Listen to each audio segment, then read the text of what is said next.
The Tesla's engine purrs as my brother Marcus steps out, his Rolex catching the afternoon sunlight at our family's Labor Day barbecue. I'm frozen, holding a paper plate of potato salad, watching him laugh and brag about his recent Cancun vacation. For years of emptying my savings account every time he called with another crisis. For years of believing his tears, his promises, his manipulation. Before we continue, please subscribe now and tell us the time where you're watching from. Standing there in my parents' backyard, I calculated every dollar I'd given him. $75,000 of my future, my dreams, my security, gone. And there he was, flaunting the lifestyle I had unknowingly funded while I ate ramen noodles and postponed buying my own home. I'm Sarah, 29 years old, and I thought being the responsible sister meant sacrificing everything for family. My older brother Marcus, 34, had perfected the art of the crisis call. It always started the same way, his voice shaky, sometimes with tears, explaining his latest catastrophe. The first time was almost 4 years ago. Marcus called me at 11 p.m. on a Tuesday, sobbing into the phone. His car had broken down on the highway, he said. The transmission was completely shot, and he needed $3,000 immediately or he'd lose his job. He couldn't get to work, couldn't afford the repair, and was facing eviction if he missed any more days. I remember sitting in my tiny apartment, looking at my savings account balance. $3,000 was a significant chunk of what I'd managed to save, but Marcus was family. He promised to pay me back within 2 months, swore he'd never ask again, and reminded me how he'd always looked out for me when we were kids. So I transferred the money. No contract, no timeline, just trust and family loyalty. 2 months later, Marcus had a new crisis. His landlord was threatening eviction, and he needed $1,500 for back rent. He'd been struggling to find steady work, he explained, but he had several job interviews lined up. Just this one more time, and then he'd be back on his feet. I hesitated for maybe 30 seconds before sending the money. The pattern established itself with terrifying efficiency. Every 6 to 8 weeks, my phone would ring. Marcus would have a new emergency, medical bills, car repairs, utility shutoffs, security deposits for new apartments when he inevitably got evicted from the old ones. Each crisis felt legitimate, urgent, and temporary. My parents reinforced every decision I made. When I'd mention Marcus's latest financial disaster at family dinners, Dad would nod approvingly and call me the responsible one.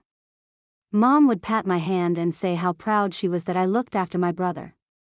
They'd share stories about Marcus's free spirit and artistic nature, painting his inability to hold a job or manage money as charming quirks rather than serious problems.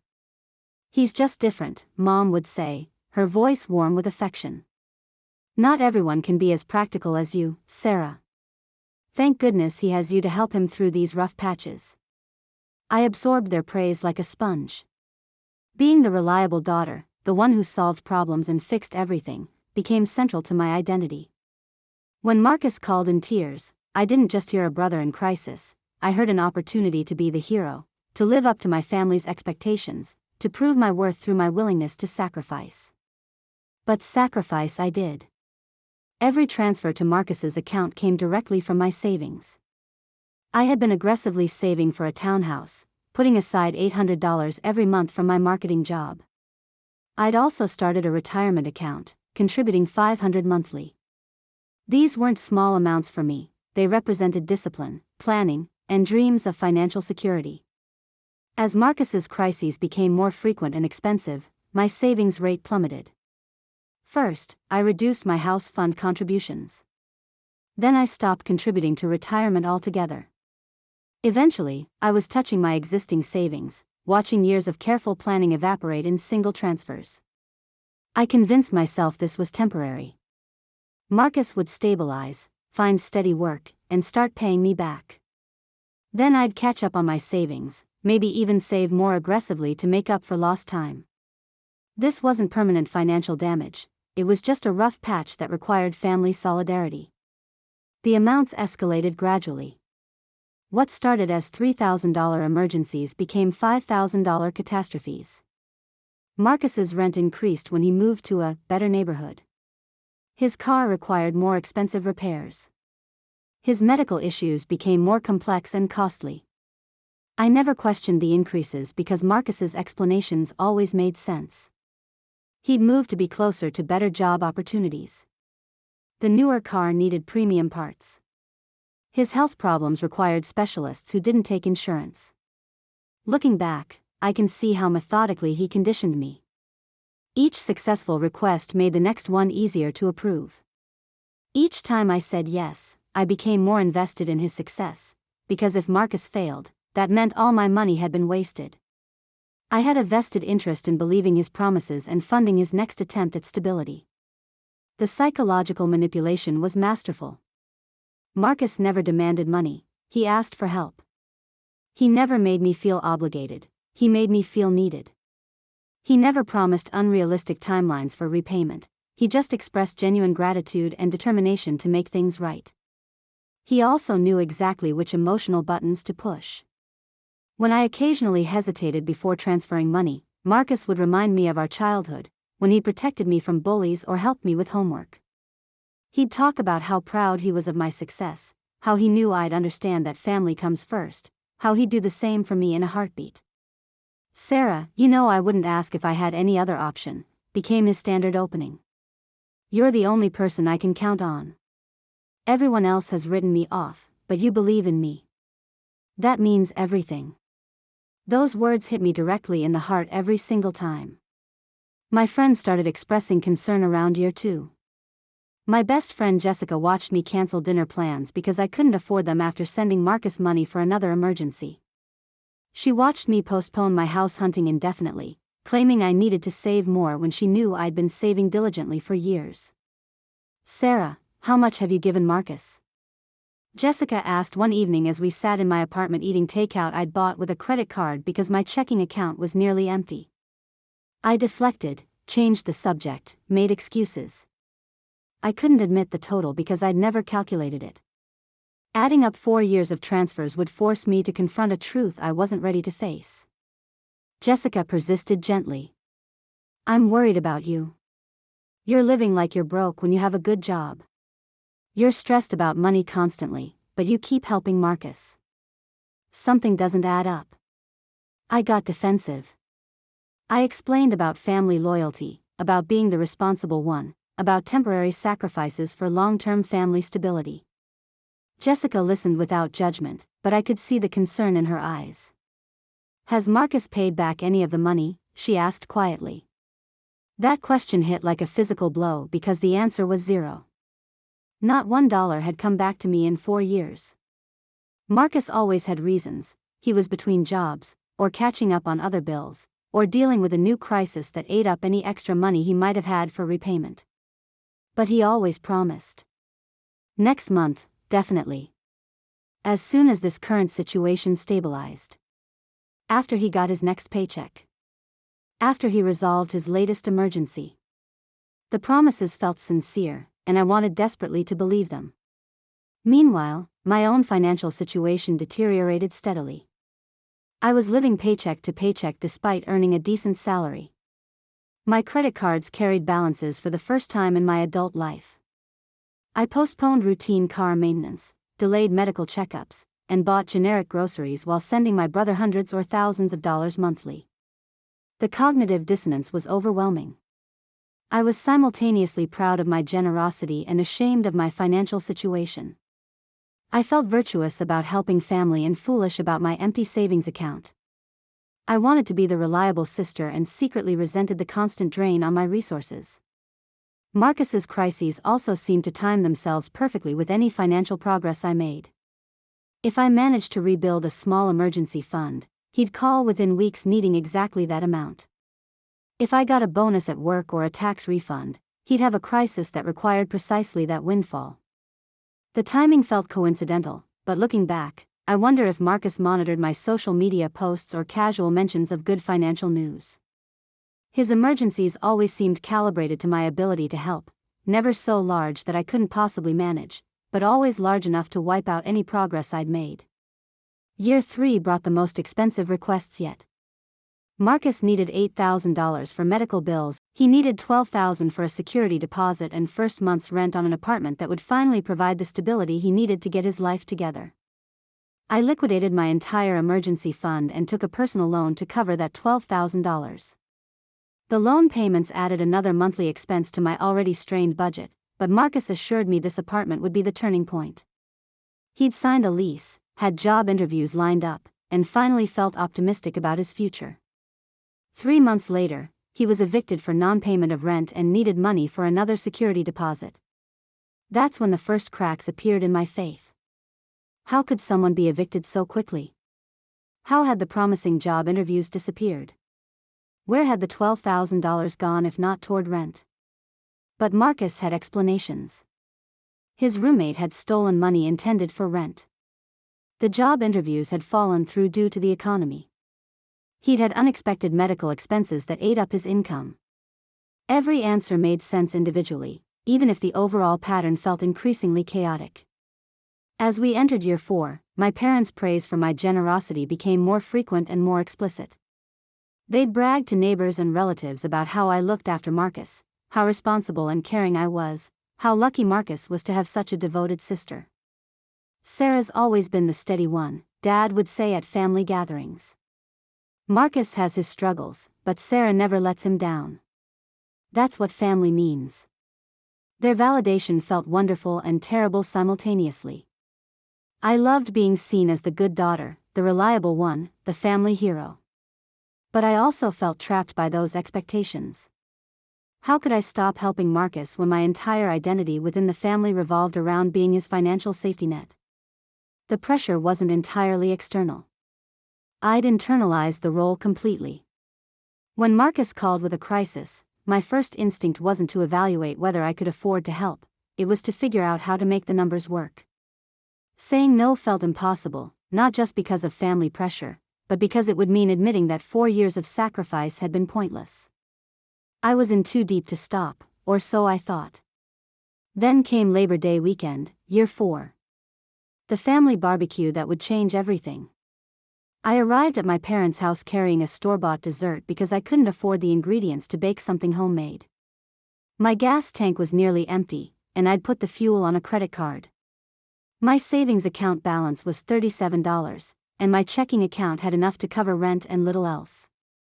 I felt the familiar knot of financial anxiety in my stomach as I walked up the driveway, but I pushed it down. This was family time, and Marcus had been doing better lately. He'd found some freelance work and seemed optimistic about his prospects. Maybe things were finally turning around. That's when I heard the Tesla's engine. Marcus pulled up in a gleaming Model S, music thumping from the premium sound system. He stepped out wearing clothes I didn't recognize, expensive-looking designer jeans, a crisp button-down shirt, and leather shoes that probably cost more than my monthly grocery budget. But it was the Rolex that made my heart stop. I stood frozen, holding my paper plate, as Marcus strutted across the lawn like he owned the world. He was tan, deeply, evenly tan, and he immediately launched into stories about his recent vacation to Cancun. The resort, the beach, the restaurants, the excursions. He pulled out his phone to show pictures of himself parasailing, drinking cocktails by an infinity pool, dining at what looked like very expensive restaurants. My parents gathered around him, cooing over the photos and asking questions about his trip. Marcus basked in their attention, describing the resort's amenities and the local attractions he'd visited. He talked about the Tesla like it was a practical necessity, explaining its environmental benefits and technological features. I watched this performance with growing horror and confusion. This was my broke brother? The one who'd called me 6 weeks earlier needing $1,500 to avoid eviction? The one who'd borrowed $8,000 for medical bills 3 months before that? "Marcus," I said, my voice barely steady, "where did you get the car?" He grinned and shrugged. "Finally got my act together, sis. Landed some good clients, made some smart investments. Things are looking up." "And the vacation? The watch?" His grin widened, but something predatory flashed in his eyes. "Like I said, things are looking up. Sometimes you've got to spend money to make money, right? Image is everything in my business." I felt dizzy. 4 years of emergency calls, tears, promises, and desperate pleas for help. 4 years of my money disappearing into his various crises. And here he was, living better than I'd ever lived, wearing a watch that probably cost more than my annual savings contributions used to be. What business? I asked. I thought you were between jobs. Marcus's expression shifted slightly, the mask slipping for just a moment. I've been consulting. Freelance marketing stuff. It's feast or famine, you know? When it's good, it's really good. But I was doing the math in my head. The Tesla lease or purchase. The Cancun vacation. The designer clothes and expensive watch. Even if Marcus had landed the best freelance marketing clients in the city, this level of spending didn't match his sob stories about being unable to pay rent. Marcus, I said slowly, you called me 6 weeks ago saying you needed money to avoid eviction. How did you go from facing eviction to taking luxury vacations? The family gathering had gone quiet. My parents were watching our exchange with growing discomfort. Marcus's jaw tightened, and I saw something I'd never seen before, annoyance that I was questioning him. Sarah, you're being dramatic. I told you I landed some good clients. Sometimes business happens fast. He turned to our parents. She always worries too much. But I wasn't backing down. 4 years of worry, sacrifice, and financial stress had reached a breaking point in that moment. Show me, I said. Show you what? Show me the client contracts.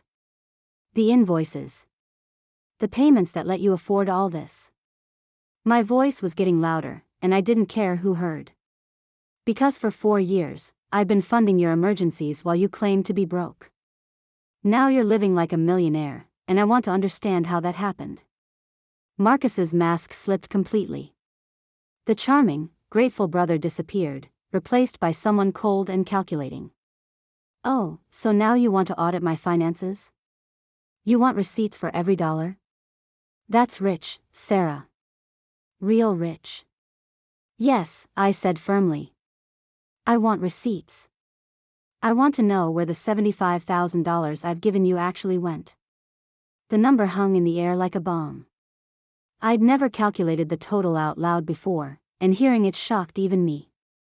$75,000. 4 years of my life, my dreams, my security. My mother gasped. My father's face went pale. Marcus's expression shifted from annoyance to something approaching panic. 75,000? Mom whispered. I nodded, my anger building with each word. 4 years of emergencies. Car repairs, rent money, medical bills, security deposits. $75,000 of my savings, gone, while Marcus drives a Tesla and vacations in Cancun. Marcus recovered quickly, his expression hardening. You know what, Sarah? You're right. I used your money to maintain my lifestyle. And you know why?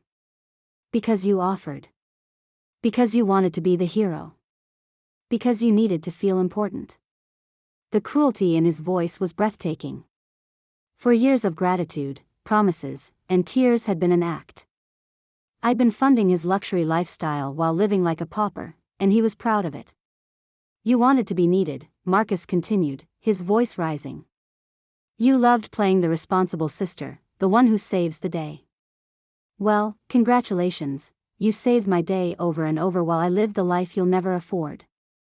I felt like I'd been physically struck. The manipulation, the lies, the exploitation, it all crystallized in that moment. Marcus hadn't just taken my money, he'd weaponized my love for family against me. I'm done, I said quietly. What? Marcus's arrogance flickered. I said I'm done. No more money. No more bailouts. No more emergencies. You want to maintain your lifestyle? Fund it yourself. The explosion was immediate and came from every direction.